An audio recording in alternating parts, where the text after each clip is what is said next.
Не е имало книга в близките 2 години, която мога да чакам да отворя, да прочета. Аз с нея не мога. Нищо не ме е грабвало така от дворовете насам.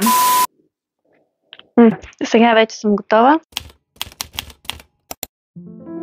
След като Беладона направи дебют и на българския пазар, благодарение на издателство Сиела, смятам, че именно моя отговорност да споделя какво точно ви очаква с тази поредица. Защото, разбира се, всички чакаме на Виолета. Но в това видео ще обсъдим поредицата като цяло, както и всяка книга по-отделно. Видеото няма никакви спойлери, така че ако някой от вас не е прочел книгата, може спокойно да гледате.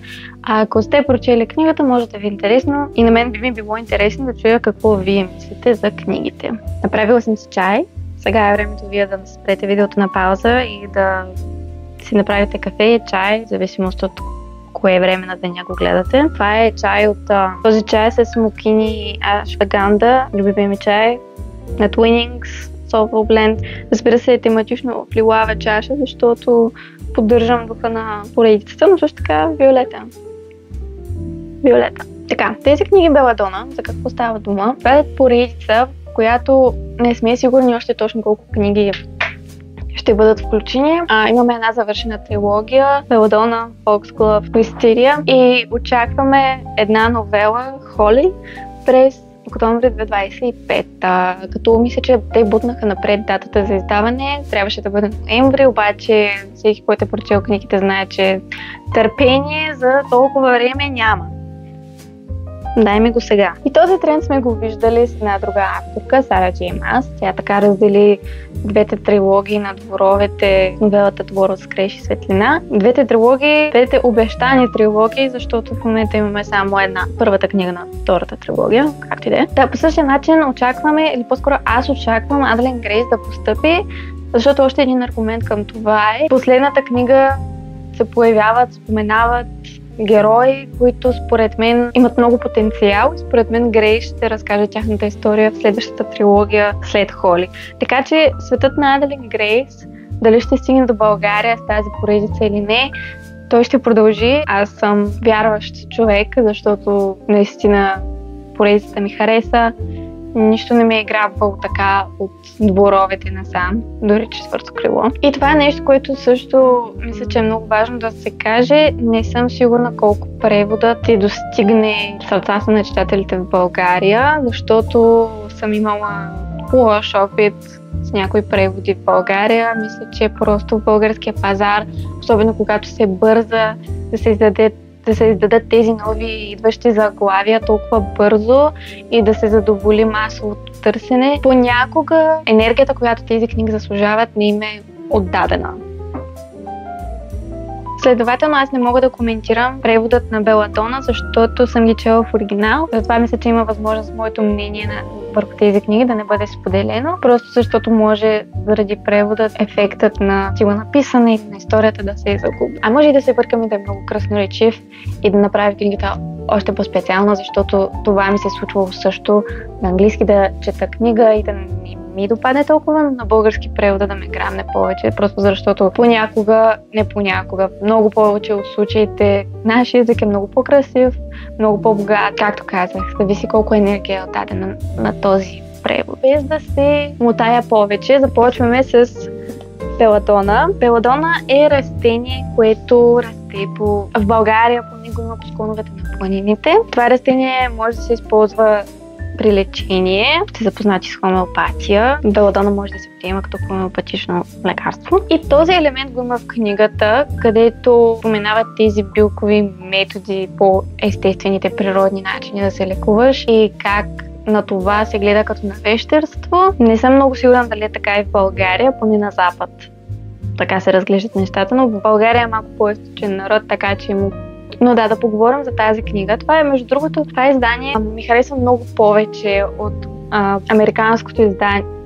Всъщност това ли е американското издание? Изданието с момичето на корицата е или местно, т.е. британско или американско, и това е другото. Това издание ми харесва много повече и малко ми е тъжно, че Сиела са избрали корицата с момичето вместо това, защото те птички, вижте колко са красиви, мисля, че са много по-символични спрямо историята. Аз в България, по принцип, българските корици са много по-красиви, отколкото където и да е другаде. Това изобщо не е предубедено мнение, просто наистина мисля, че нашите дизайнери, които правят дизайна на кориците, които са по-различни от оригинала, са историята. За какво става дума в тази книга? Главната героиня Сигна Фаръл става сираче на бебешка възраст. Нощта, която родителите й загиват, смъртта или косачът, който остава главен герой в книгата след това, идва да прибере душите им, но Сигна не се дава, не прави стъпката към отвъдното. Това ще стои ли? Няма да стои. Докато Сигна минава от дом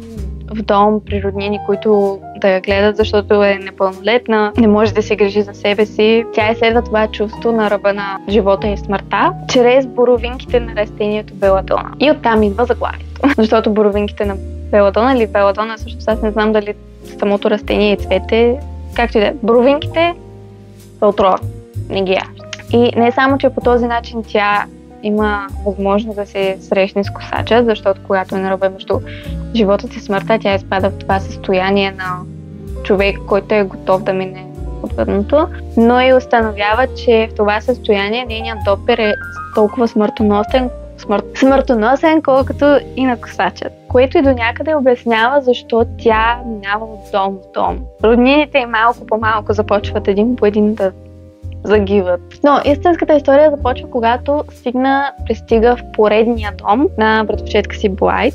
Блайт е болна и състоянието й се влошава с всеки изминал ден. И Сигна се бута там и установява, че всъщност някой прави така, че Блайт е болна. И тя се впуска в разбуването на тази мистерия, докато също опитва да разбере защо може да не умира, докато също гради връзката си с братовчедите си, това ново открито семейство и връзката си с косачът. Като цяло не е нещо ново, не е нещо вау, но за мен беше стъпка към такъв нов готически жанр, до който не се бях допирала преди. И ако вие самите не сте запознати с този жанр, според мен това е добра поредица да започнете с това, да видите дали ви харесва, защото според мен паранормалният елемент не е толкова наситен. Относно стилът на писане, тази книга ме удари като микс между Джейн Остин и Бриджитън. Обаче с фантастика. Заради времето на развитие в тази книга, а именно викторианската ера, тук виждаме концепцията на сезона, как се разиграва, как аристократите имат сметки за уреждане и бракове, и аз ще ти дам 5 ниви, ако се ожениш за племеницата ми. А пък момичетата са толкова драматични, защото най-малкото, нали, ако някой си държи ръцете с някой друг, това е толкова скандално. И просто това наистина ми хареса, беше много драматично. Цялата поредица, не само в книгата, но да, особено мисля, че в Foxglove ще стигнем до нея, но стилът на писане като цяло в книгите си остава един и същ. Мисля, че в последната книга вече започна малко да се размива есенцията на Джейн Остин, но въпреки това тази драма от Бриджитън си остана и точно това е според мен. Ако ви е харесало Бриджитън и обичате фантастика, това е за вас. И пак казвам, не мога да коментирам превода на български, но това, което искам да кажа е, че когато четете тези книги, имайте предвид, че на английски тези неща са изразени по специфичен начин заради този период на време. Поне на мен така ми се вижда. И това е малко като все едно да кажа, че Иван Вазов или Бай Ганьо е преведено на английски точно както трябва и провокира същото чувство, което е в оригинал. Няма как да стане, това са културни и езикови бариери. Така, тази книга, като цяло поредицата, ще ви хареса, ако вече отбелязах готическия елемент, и ако вие сте човек, който се заинтересован от паранормалното, човек, който обича тази тъмна, драматична, мрачна черта на есента, тази книга е за вас. Лека е, перфектна за студените сезони, когато се мръква в 4 часа, чудиш се какво да правиш. Тази книга не е романтази. Искам там да подчертая, не знам, искам да сложа 50 аларми на екрана. Не е романтази. Има елементи на романтика, много силни елементи на романтика, обаче не е нищо от всичките смът или както се казва на български. Тази книга наистина се фокусира върху мистерията около семейството на Сигна, около братовчетката и като цяло поредицата минава през тези концепции на смърт, живот, съдба, време, хаос. И това е главната точка, която искам да изразя, защото много хора, според мен, започнаха да я четат с идеята, че е романтази и след това станаха разочаровани. Да не кажете, че не съм предупредила. Има романтика, но е тази сладка романтика, просто е така поръсена отгоре. Преди да продължа с останалите книги от поредицата, исках просто да видя какво имат да кажат българските читатели за Беладона. Опитах се да намеря няколко ревюта в Goodreads, но мисля, че просто няма как да филтрира тези, които са само на български. Като цяло, мисля, че виждам в момента едно и това е на Антония Сарафова, защото аз се следвам много добро тин романтаси, което за съжаление не беше точно моята книга. Чувствам се за тази книга точно както се чувствах за Божествени съперници. Разбирам защо книгата се харесва от много хора. Написана е страхотно, всяко едно парченце от пъзела си дойде на мястото накрая, както и всеки един герой. Въпреки това не ме грабна особено, просто защото съм аз и явно имам нужда от нещо различно при романтазито, което и аз не знам какво е, но ако може да прилича на дворовете. Без да съм чела това ревю, искам да се върнем 30 секунди назад или колкото там, като казах, това не е романтази, това изобщо... Аз не мисля, че Аделин Грейс го разпространява по този начин, но може би фактът, че Стефани Гарбър е една от авторките, оставила ревю на книгата, може би това променя идеята на хората за тази поредица. За мен тази книга не спада към жанра на романтази. Според мен, когато имаш фантастика с малко романтика, това не си заслужава да бъде наречено романтика. Романтиката не е централен елемент на тази история. Но да, както и да е. Сега ще отида на страницата на Сиела и се надявам там да открия някои мнения. Като цяло има няколко. Още много интересно, реших, че ще е нещо по-различно. Хареса ми стила на писане, но към средата ме отекчи. Съгласна съм, наистина средата на Беладона беше малко бавна. Трябваше малко да се принудя да мина напред, но се струваше. И също се чувствам така с Foxglove. Мисля, че тази книга също беше доста бавна. Накрая имах чувството, че е писана от друг човек. Толкова повторения не бих купила втората част. Ама дали сте 3 звезди на тази книга? Защо няма да купите втората част? Това е много тъжно. Аз съм тук да променя вашето мнение. След Беладона идва именно Foxglove. Foxglove растението на български се превежда като напръстник. Не знам как ще го преведа, защото просто кой би си купил книга, която се казва Напръстник. Беладона завърши с клифхенгър накрая, т.е. много напрегнат момент с неопределеност. Имаше така загатване на това е историята да продължи. Казвам Foxglove, защото Напръстник ми звучи много странно, не знам как ще го преведат Сиела. Ако благоволят така да ни споделят кога ще я издават, може и да разберем.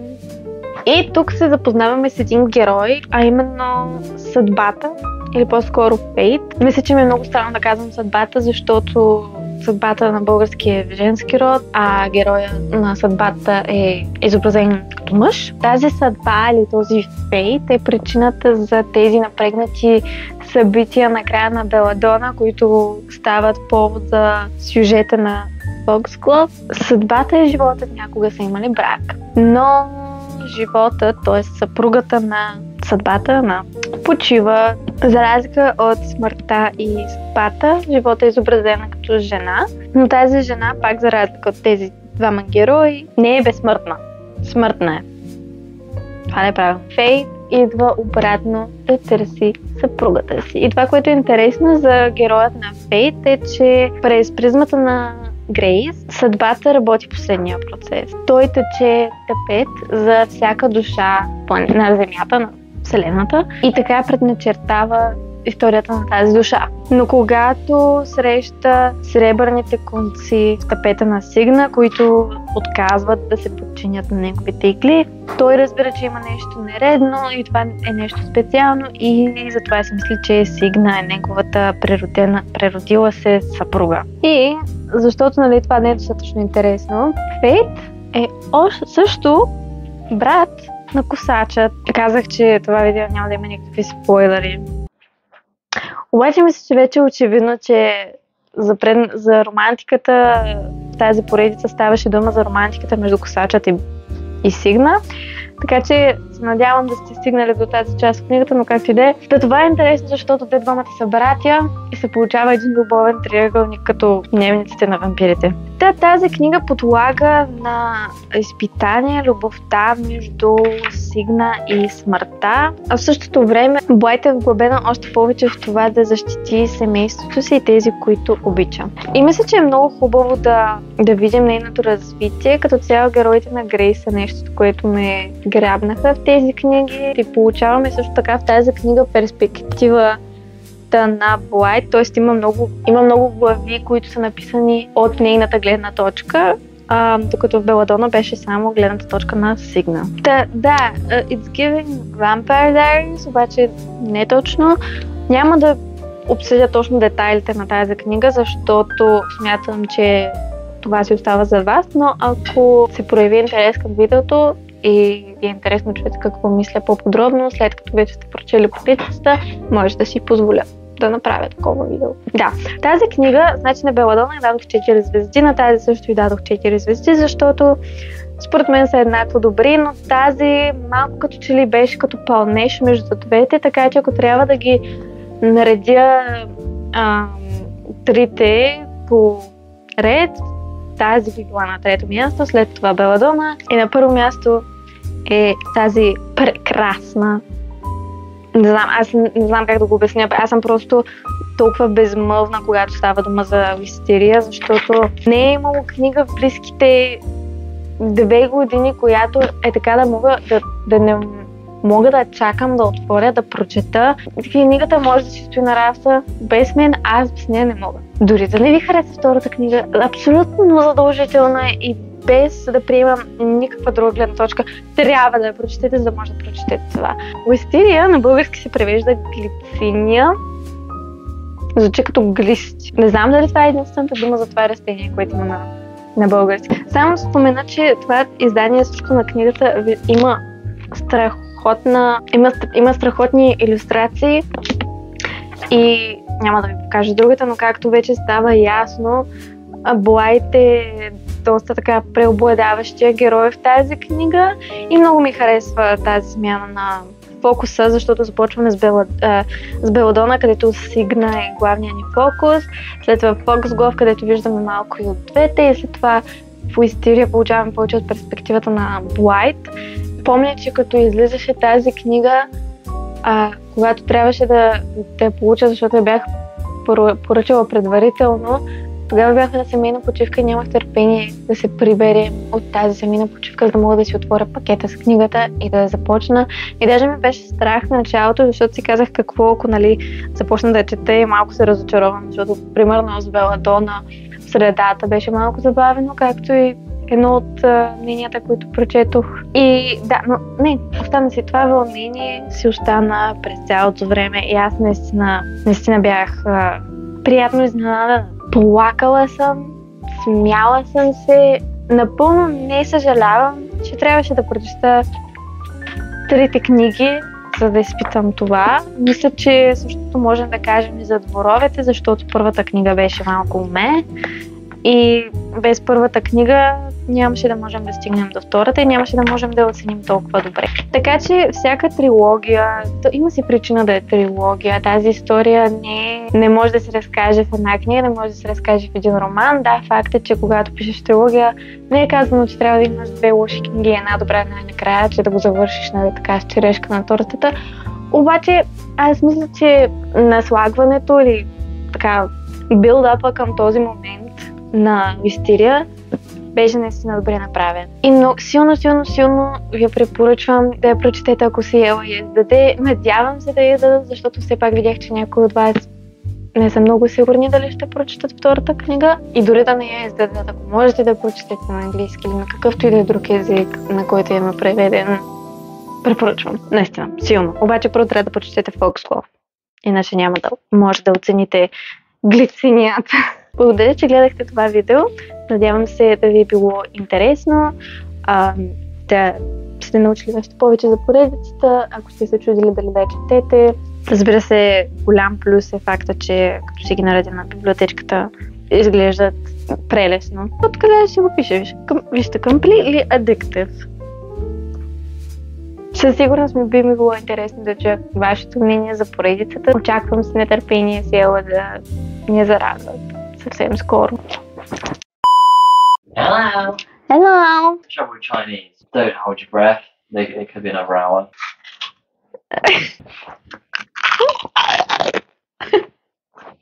No, because I have a mic. Като разбира се, всяко заглавие на книгата има нещо общо с историята. Hour. Oh, my mom's actually calling.